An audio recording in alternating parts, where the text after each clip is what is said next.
All right, you guys, so now I want to glue down the image that I cut out of the cereal box. And so remember, with the way we're printing, which is relief printing, we want to print off the raised surface. So I cut what we would call, away all the negative areas, which is the areas that are going to be white or paper colored. And what I want to have remaining are the positive areas, the sort of darker black areas of my image, so that they're raised up to take ink and print. So it's kind of like a stamp, basically, where the raised areas pull the ink off the ink pad and then lay it on the paper. We're kind of doing the same thing here. My raised areas that I cut and now have to glue down will hold the ink, and when I go to print and push the paper down on it, the paper will pull the ink off those raised areas. So depending on your image and how it's cut, it might be easier to paint glue onto your cereal box, or it might be easier to paint glue onto your chipboard. So with mine, because I have a lot of stuff that's connected in these really tiny pieces to lay back into it, I'm going to actually put glue on my chipboard base, and then I'll attach things to that. So for gluing, I want some Elmer's glue, some sort of plastic container of water. I use, this is sour cream, I believe. I want a brush. And so the water is to kind of keep the glue from being too tacky. So I want to have some water in my brush when I start gluing. But I also want a piece of wax paper. So a lot of you guys are maybe working in spaces at home that are really like desks or counters or tables that weren't necessarily intended to be art surfaces until you started taking an art class online. So wax paper is going to protect my cutting mat here. Obviously, if you don't have cutting mat, I could have been doing all my cutting on cardboard, foam core, other layers of chipboard, or just like an old sheet of wood that isn't important. I could just something to catch the blade as it cuts through the materials I was cutting, so it doesn't cut my my table underneath.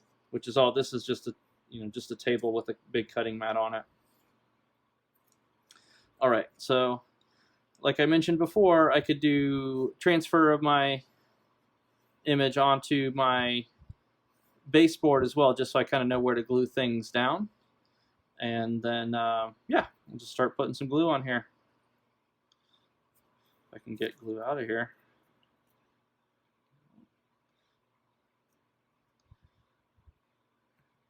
So hopefully your bottles of glue actually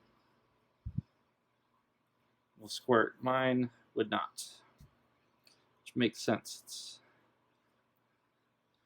pretty old. So again, just a little bit of water in the brush. That's going to let me spread the glue around more easily.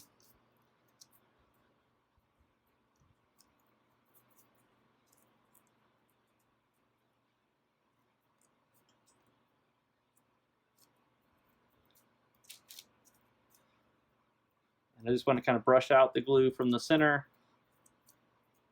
If I had done kind of more of a drizzle, if the pour spout had worked on my glue, I would have probably spread the glue out a little bit more with how I was pouring it on. But since that wasn't in the cards for my bottle, kind of put it in one place and then spread it out. So I just want to make sure the glue's still kind of wet and gooey when I start putting things down on it. So I don't need it to be really thick, but I want it to be tacky and wet still. And I am going to get kind of glue on my fingers. It's good to have like a rag or a sponge around to wash your fingers off or wipe your fingers off on as you're doing this. I tend to wear an apron, kind of like a chef's apron when I'm working. And that way I always have like, a barrier between my hands and my clothes that I can wipe my fingers on.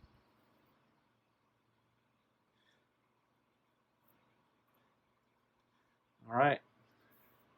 So that's my main sort of cut part of the image, and I can place my little pieces.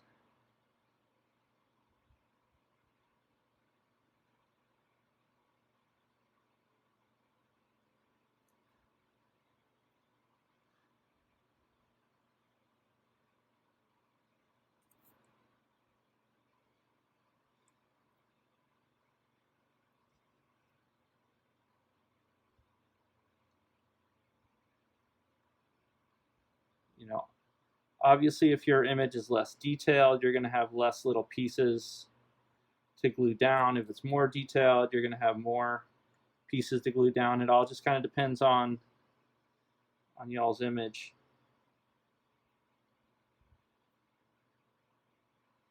And you're going to want to time this so that you have time for this to dry before you seal the block and you are ready to print. So keep that in mind.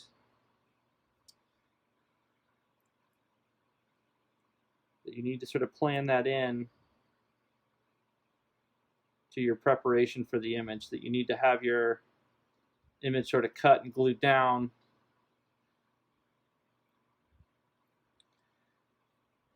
before you can seal the block and then print it. So I don't know that it needs a full day or night to dry, but I am going to let this dry overnight before I seal the block. And I'm just going to use more glue to seal it. The way I was taught was to use gesso or matte medium or a gloss medium for this, for the gluing, and then also for the sealing. By all means, if you have that from, because you're an acrylic painter, or you have it from another class, use that. But I felt like most of you guys would have Elmer's glue around, or that's easy to pick up at a grocery store, or Trader Joe, or not Trader Joe's, but Target or Walmart or whatever, wherever you shop. It's a pretty accessible item. All right, so that's my materials glued down for my image. It's on wax paper. I'm going to take another piece of wax paper, set that on top so that if the glue gets on it, it's going to peel off.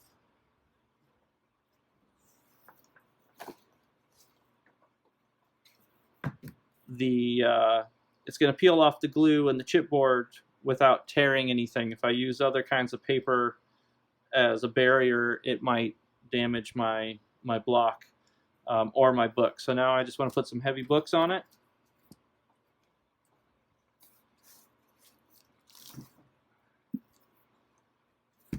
And leave that for a couple hours. I'm just going to leave it overnight and come back in the morning and seal it and show you guys that.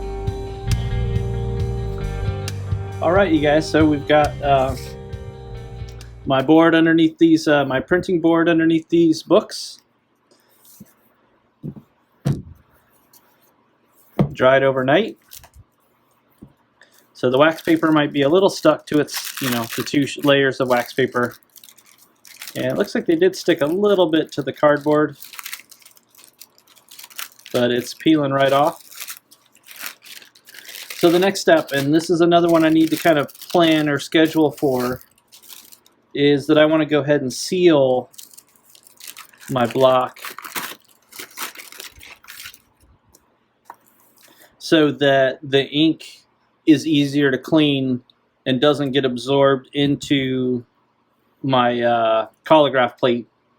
I want it to be able to lift off when I'm cleaning it, but also lift off onto the paper when I go to print. So to seal it, like I mentioned last time, I can use medium, like gel medium, gloss medium. Gesso tends to work as well, but I can also just use this Elmer's glue to do that. So for that, I want a little bit of water and a brush. And I want my glue, and I'm going to go ahead and pour a little bit of that on there. So an interesting thing about the Collograph plate is that it can be printed two different ways. And if you've watched some of the other videos I've posted, you'll see that there's tutorials of people printing them intaglio, where you wipe ink into the surface. in relief, which is how we're printing it, where I'm rolling ink onto the raised surface. I would want to seal it this way with glue or matte medium regardless of how I'm going to print it, just to kind of make sure, like I said before, that the board's sealed and protected from the ink, and that way the ink also is easier to pull off with when you're printing. It just makes the printing process work a little bit better. But because I'm painting material onto the surface, I can use the glue to make textures or to draw with if I want to. And I think I'll do that a little bit after I let this base layer of seal dry. I'll come back and I'll kind of draw on top of that with some glue. When I was a student, I would use a hot glue gun a bunch. For some reason, that just made sense to me as a tool to draw with. And I would draw on the board, and then I would seal it like I'm sealing right now with the glue underneath a layer of matte medium or gesso or glue. And then the hot glue would still be there, it's like a raised texture, and you could get these really interesting paintbrushy kind of marks between that and the seal on top of it. So probably the thicker the seal is, like if I use less water, I can get more like brush strokes that might show up in my print. Or if it's fairly watered down, like how I'm using it right now, I'll get less. So I want to make sure I'm kind of pulling, when I'm brushing with the brush, I'm not leaving a ton of glue in my lowered areas. I don't want them to fill in with glue so that they're no longer lower than the raised surfaces on either side of them. So you kind of have to brush it in and then kind of pull it out with the brush and spread it around just a little bit. So I'll have to clean out the tip of my glue and make sure I have a glue tip that actually squeezes glue out. And I'll do some drawing with the glue on top of this. I'll show you guys that. But I want to get the seal layer on first. That way when I draw with the glue on top of it, it should sort of retain its sort of drawn raised mark that it leaves. If I do it on the board, then the board absorbs the moisture out of the glue, and that sort of raised drawn mark that I'm going to make with the glue will shrink, and it won't print as much. All right.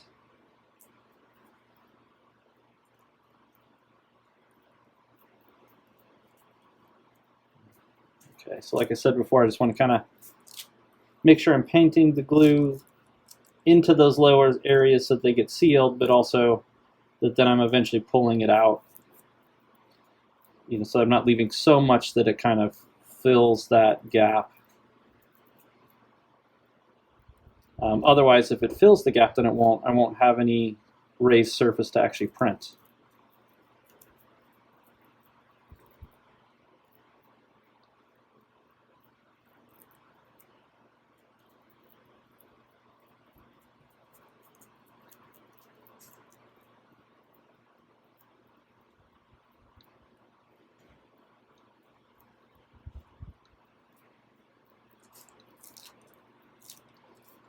Okie doke. So that's a nice sort of thin layer of glue over the whole surface. I'm going to go ahead and let this dry, and then I'll come back and hopefully draw on there with some glue.